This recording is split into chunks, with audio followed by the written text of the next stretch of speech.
जैसा कि आप सब जानते हैं कि रसोइया मध्याह्न भोजन कर्मचारी 29 दिसंबर से अनिश्चितकालीन हड़ताल में हैं।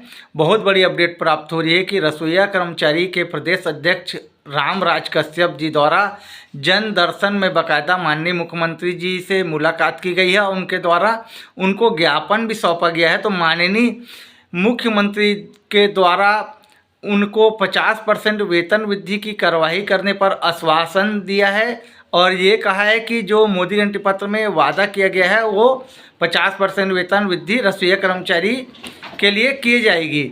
लेकिन जो हमारे प्रदेश अध्यक्ष है रसोइया कर्मचारी के रामराज कश्यप जी द्वारा उनके द्वारा ये मांग की गई कि उनको कलेक्टर दर से भुगतान किया जाए। जो न्यूनतम वेतन अकुशल कर्मचारी को मिलता है 11,500 रुपये, वो उनको रसोइया कर्मचारी को दिया जाए, क्योंकि हम 30 साल से अपनी सेवा निरंतर देते आ रहे हैं। तो उनके द्वारा उनको आश्वासन दिया गया है कि जो भी रसोइया कर्मचारी के हित में कार्य होगा उसको उनके द्वारा किया जाएगा। इसी प्रकार रामराज कश्यप जी द्वारा जो शिक्षा मंत्री हैं गजेंद्र यादव जी से भी मुलाकात की गई है और उनको भी बाकायदा ज्ञापन सौंपा गया है। उनके द्वारा भी उनको आश्वासन प्राप्त हुआ है कि रसोइया कर्मचारी के वेतन में 50% वेतन वृद्धि के लिए फाइल चला दी गई है और जल्द से जल्द जो रसोइया कर्मचारी हैं उनको 50% वेतन वृद्धि का लाभ प्राप्त होगा। लेकिन रामराज कश्यप जी द्वारा फिर माननीय गजेंद्र यादव जी से निवेदन किया गया है कि रसोइया कर्मचारी को कम से कम कलेक्टर दर से वेतन भुगतान किया जाए।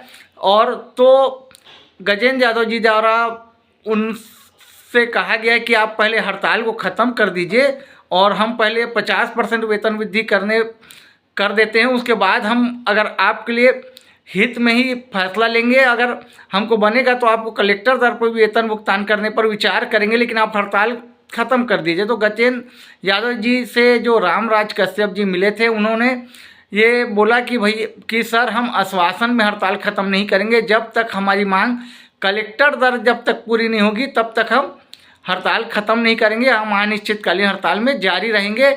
अब जो हमारी लड़ाई जो आर पार की है, अब हम 30 साल से सन 95 से काम करते आ रहे हैं रसोइया।